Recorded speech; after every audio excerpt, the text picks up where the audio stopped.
My phone buzzed once, then went quiet. A single text from my mother appeared on the screen. "Elena, you don't need to come back. Some places aren't meant for you. No call, no explanation. Just that line, cold and final." Outside, snow fell over the city like ash. I stared at my coffee until it turned lukewarm, wondering how a family could erase someone with just 12 words. It was Thanksgiving week, the one time I still believed maybe this year would feel different. But when I opened our family group chat, I saw the photos. Candles, turkey, wine glasses, all tagged. Everyone smiling, except me. I scrolled back to her message. Read it again. The silence that followed wasn't loud, it was hollow, like the air right after something breaks. "Some places aren't meant for you." I looked around my apartment where the only sound was the fridge humming and the city lights flickering through the snow. In my head, I could see them, Mom laughing at the head of the table, Dad carving the turkey, Ryan cracking another smug joke. They probably told themselves I was too sensitive, too distant, too Elena. And maybe I was. I'd stopped being their quiet fixer years ago, the one who smiled through insults and picked up the bill no one else offered to split. I pressed my palm to the cold window, watching a couple across the street carry groceries together, breath fogging the air. It looked warm, ordinary, everything I used to want family to feel like. My phone was still on the counter, the message still glowing. I thought about replying, about begging for a reason. But the words wouldn't come. Instead, I said it out loud, barely a whisper. "You said I don't belong there." "Fine." Then I added quieter, like a vow only the night could hear. "I'll build something you'll never forget." For a moment, the city seemed to pause, snowflakes hanging mid-air, traffic lights frozen red. And in that stillness, something inside me shifted. If you've ever been cut off by the people who made you, you'll know the exact second pain turns to purpose. That's the moment I stopped being their daughter and started becoming something else entirely. When I was a kid, I didn't draw people. I drew places. While other children filled notebooks with faces and stick figures, mine were covered in roofs, stairs, and windows that led nowhere. I liked how buildings made sense. You could design where things belonged. People weren't like that. My parents never really saw it as talent. To them, it was just another phase. Ryan, my younger brother, was the golden one, the funny one, the one who could skip responsibility and still get praised for potential. I was the quiet one who thought too much. I still remember the night I showed them my first dream. I was 15, sitting at the breakfast table with a rolled-up sketch in my hands, a greenhouse I'd designed from scratch. Sunlight, glass walls, ivy climbing along beams. I thought it was beautiful. I pushed the drawing toward them and said I think I could actually build this someday. My dad barely looked up from his newspaper. Mom smiled, the kind of smile that means no. "Sweetheart, that's ambitious, but you might want to focus on something practical." Ryan leaned over, grinning. "Looks like a fish tank for plants." They laughed. I didn't. Later that night, I found my drawing crumpled in the trash coffee grounds, staining the paper. That was the night I learned silence could be armor. After that, I stopped showing them what I made.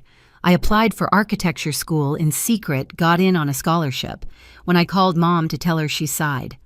"Architecture? That's a man's world, honey. You're too soft for that." I went anyway. 3 jobs, secondhand furniture, black coffee, and cold bagels for years. When I finally graduated, I thought they'd be proud. They weren't. Ryan had meetings, and Dad's knees were suddenly too bad for long flights. Still, I sent photos of my first office, just a small studio, white walls, 1 folding table. Mom texted back, "Looks small but cute." That's when I stopped needing applause. But their voices still followed me. Ryan would call during family dinners, put me on speaker, bragging about his real estate projects. Mom would laugh, "You and your brother both in buildings. Isn't that funny?" No, it wasn't. Here's the thing about being invisible. You start to get comfortable in the quiet. You build your life brick by brick, thinking no one notices, until one day you look up and realize the thing you've built is stronger than the people who doubted you. It's funny how silence, when kept long enough, starts to sound a lot like strength. And all it takes is 1 dinner, 1 sentence, 1 push to make you remember exactly what you're capable of. The night everything cracked open started quietly. We were gathered around my parents' long oak table, the same one that had seen every birthday, every holiday, every argument politely disguised as family talk. The smell of roasted lamb filled the room, garlic butter, expensive wine, the kind of dinner that photographs well. Ryan, of course, was the center of gravity. He always was. He was talking about his new business venture, a luxury bar downtown. Everyone leaned in like he was presenting the cure for boredom. Mom looked at him like he hung the moon. Dad nodded in approval, half listening but smiling anyway. I stayed quiet, cutting my food into small, perfect squares, an old habit from years of pretending calm. Then Ryan looked over. "You're the expert on buildings, right, sis? What do you think of my spot midtown right across from the new plaza?" I looked up, meeting his smirk. "It's risky," I said. "High rent. Not much foot traffic after 9. You'd need a solid draw to keep it alive." The air shifted, forks paused. Then Mom's voice cut in sharp, polished, sugar-coated. "Elena, please. Your brother's worked hard on this. You always have something critical to say." My throat tightened. I wasn't being critical. I was giving. Ryan chuckled, interrupting. "She doesn't get it, Mom. Not everyone lives in spreadsheets and blueprints." Laughter followed. Familiar, cruel. Someone even clapped him on the shoulder. I swallowed hard. "I'm just saying," Mom lifted a hand, graceful but final.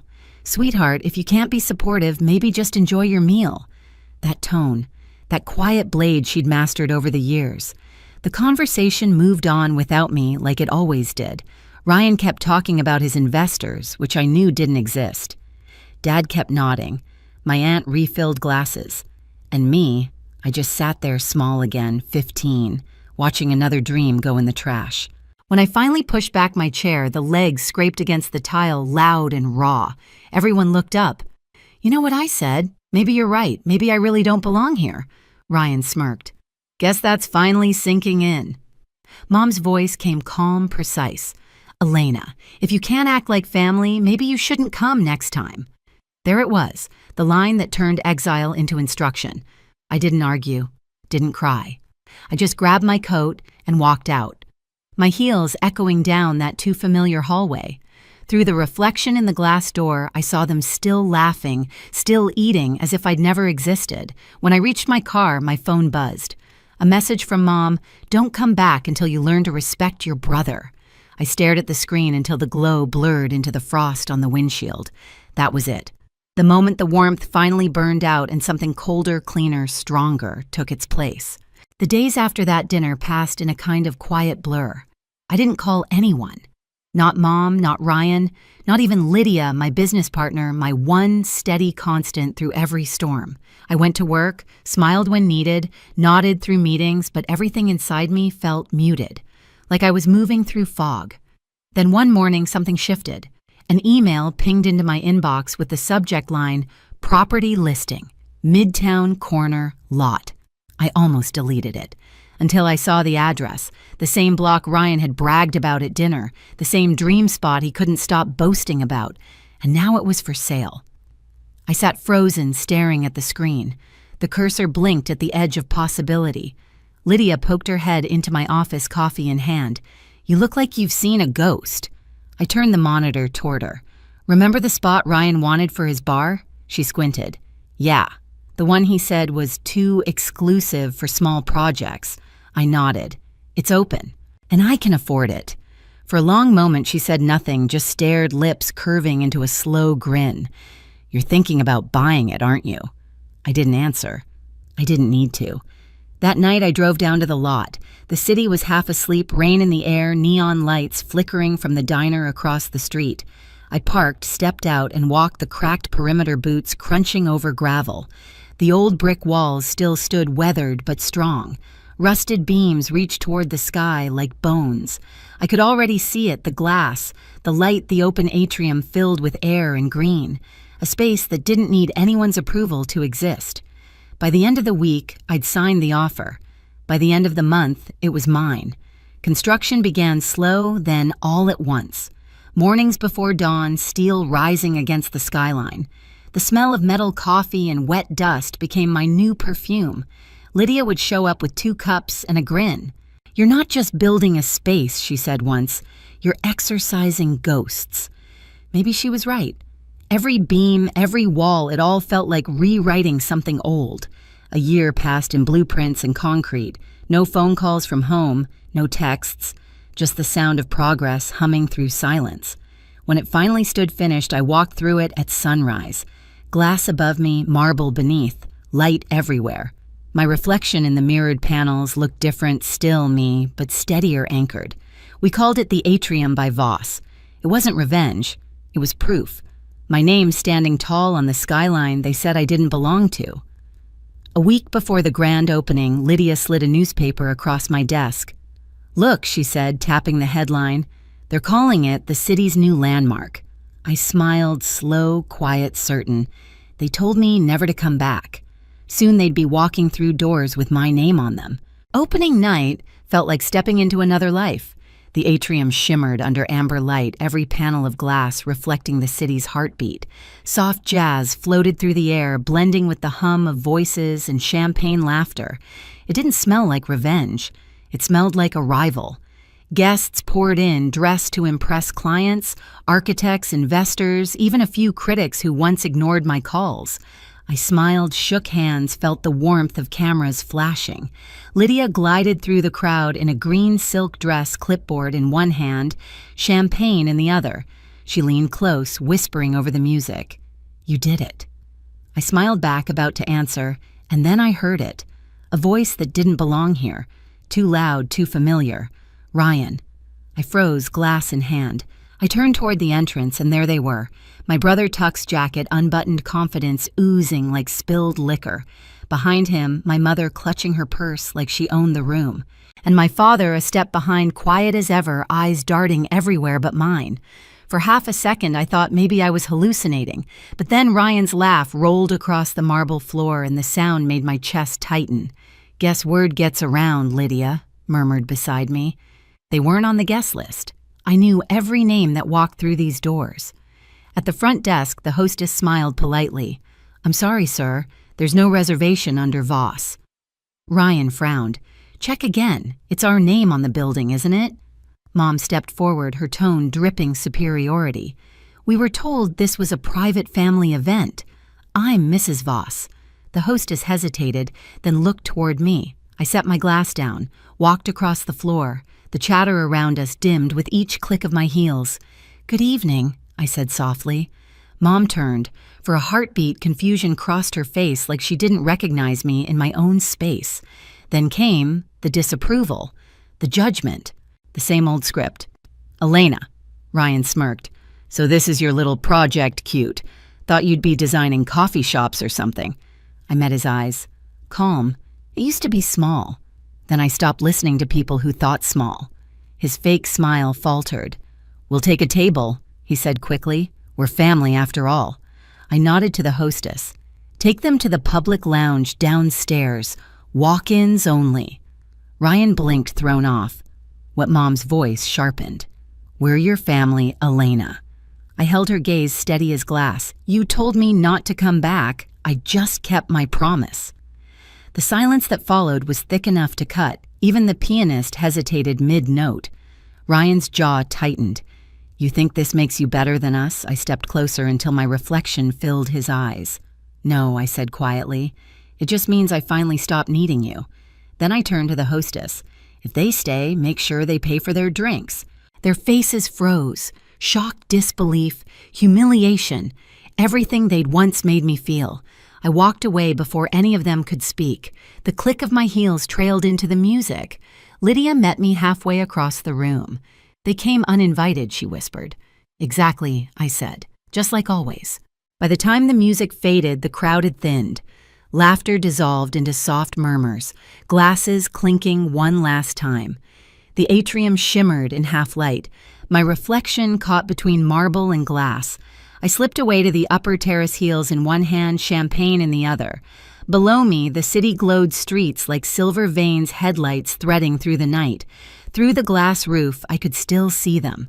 Ryan and my parents sitting stiff at the bar, pretending to belong in a place they once said I'd never build. They didn't see me watching. They never did. The air was cool, heavy with the scent of rain and new steel. It smelled like endings and beginnings at the same time. My phone buzzed a text from Lydia. "You okay? They're still downstairs." I typed back, "Let them be. They'll figure it out." Setting the phone aside, I leaned on the railing, tracing my finger along the cold glass. In the reflection, I saw it all at once, me, the city, and the building that rose from everything they broke. A year ago, I was standing outside their house, afraid to knock. Now they were standing outside mine, waiting to be let in. Funny how that turns. For a brief second, I thought about calling Mom, saying something kind, maybe something like closure. But then her old message replayed in my mind, "Some places aren't meant for you." Maybe she was right. That house wasn't meant for me. This one was. Behind me, the doors slid open. Lydia stepped out, coat draped over her arm, hair tousled from the night. "They're leaving," she said softly. I nodded. "Good." She handed me another glass, her smile warm and knowing. "So, what now?" I looked down at the glowing sign above the entrance, the atrium by Voss. My name, my work, my peace. Now I said I build things that don't need anyone's permission to stand. Lydia clinked her glass against mine. To that. We stood there for a moment, two silhouettes against the skyline. Then I turned toward the elevator, ready to go home. My phone buzzed again, an unknown number. A message. "Your place is beautiful." I didn't know. Mom. I smiled, set the phone face down on the railing, and left it there. Because some stories don't need replies. If you've ever had to build peace from the pieces someone else left behind, trust me, you're not the only one. Share your story in the comments. And don't forget to subscribe so you never miss the next one.